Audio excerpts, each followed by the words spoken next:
Hello friends, welcome back to our channel. అందరికీ నమస్కారం. ఈరోజు ఒక మంచి స్నాక్ ఐటెంని షేర్ చేయబోతున్నాను. బయట క్రిస్పీగా, లోపల జ్యూసీగా, చిన్నపిల్లల నుండి పెద్దల వరకు అందరు ఇష్టంగా తినే స్నాక్ రెసిపీ చికెన్ నగ్గెట్స్. బయట హోటల్లో తినే నగ్గెట్స్ కంటే ఇంకా టేస్టీగా, ఇంకా క్రంచీగా మన ఇంట్లోనే చాలా ఈజీగా ప్రిపేర్ చేసుకోవచ్చు. దీనికోసం ముందుగా బ్రెడ్ స్లైసెస్ని తీసుకొని సైడ్ ఎడ్జెస్ని కట్ చేసుకొని మిక్సీలో వేసుకొని గ్రైండ్ చేసుకోవాలి. ఇలా బ్రెడ్ క్రూమ్స్గా తయారు చేసుకొని పక్కన ఉంచుకోవాలి. తర్వాత చికెన్ తీసుకోవాలి. నేను ఇక్కడ 1/2 kg వరకు బోన్లెస్ చికెన్ తీసుకున్నాను. దీన్ని మిక్సీ జార్లో వేసుకొని ఇందులోకి ఒక 1/2 టేబుల్ స్పూన్ చిల్లీ ఫ్లేక్స్, అలాగే ఒక 1/2 టేబుల్ స్పూన్ ఒరిగానో సీజనింగ్ ఫ్లేక్స్ని కూడా వేసుకోవాలి. ఇది మనకి పిజ్జాతో పాటు కూడా ఇస్తుంటారు చిల్లీ ఫ్లేక్స్ తోటి. ఒక 1/2 టేబుల్ స్పూన్ మిరియాల పౌడర్, రుచికి సరిపడా సాల్ట్,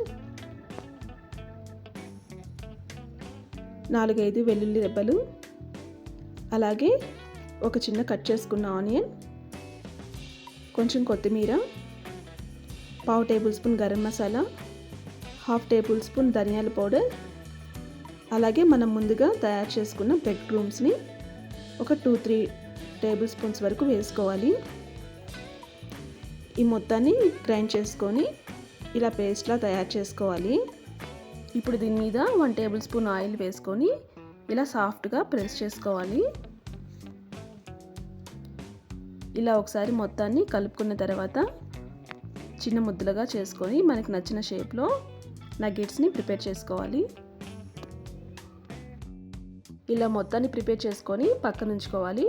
ఇప్పుడు ఒక బౌల్ తీసుకొని ఒక ఎగ్ వేసుకొని ఇలా ఒకసారి మిక్స్ చేసుకొని పక్కన ఉంచుకోండి. ఇప్పుడు చికెన్ నగ్గెట్స్, మనం బీట్ చేసుకున్న ఎగ్, అలాగే ఈ బ్రెడ్ క్రూమ్స్ పక్కన ఉంచుకోండి. ఇప్పుడు ఆయిల్ పెట్టుకొని ఆయిల్ హీట్ అయిన తర్వాత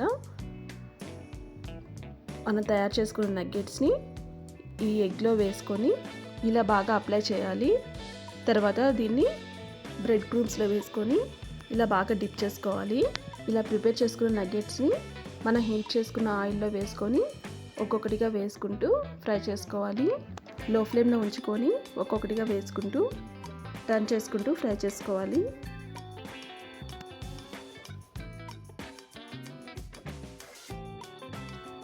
ఇలా గోల్డెన్ బ్రౌన్ కలర్లో బాగా ఫ్రై అయిన తర్వాత తీసుకొని పక్కన ఉంచుకోవాలి. అలాగే మిగతావి కూడా వేసుకొని లో ఫ్లేమ్లో ఉంచుకొని టర్న్ చేసుకుంటూ ఫ్రై చేసుకోవాలి. పైన బ్రెడ్ క్రూమ్స్ వేసాం కాబట్టి త్వరగా డార్క్ కలర్ అయిపోతాయి. చికెన్ లోపల స్మూత్గా ఉడకాలంటే లో ఫ్లేమ్లో ఉంచుకొని వీటిని బాగా ఫ్రై చేసుకోవాలి. ఆయిల్ కూడా తక్కువ వేసుకొని ఫ్రై చేసుకోండి, ఎందుకంటే మనకి ఈ ఆయిల్ మళ్ళీ రీయూజ్ చేయడానికి పనికిరాదు. ఇలా మొత్తాన్ని రెడ్డిష్గా గోల్డెన్ బ్రౌన్ కలర్ వచ్చేంత వరకు బాగా ఫ్రై చేసుకొని పక్కన ఉంచుకొని స్టవ్ ఆఫ్ చేసుకోండి. అంతే అండి, టేస్టీ క్రిస్పీ నగ్గెట్స్ రెడీ అయ్యాయి. చాలా టేస్టీగా ఉంటాయి. సింపుల్గా ప్రిపేర్ చేసుకోవచ్చు, చిన్నపిల్లలు ఇష్టంగా తింటారు. మీరు ఈ రెసిపీ ఒకసారి ట్రై చేసి ఎలా వచ్చిందో మీ వాల్యుబుల్ ఫీడ్బ్యాక్ని కామెంట్స్లో తెలియజేయండి. ఈ రెసిపీ మీకు నచ్చినట్లయితే లైక్ చేయండి, షేర్ చేయండి. మరిన్ని రెసిపీస్ కోసం మన ఛానల్ సబ్స్క్రైబ్ చేసుకోండి. Thank you for watching this video friends.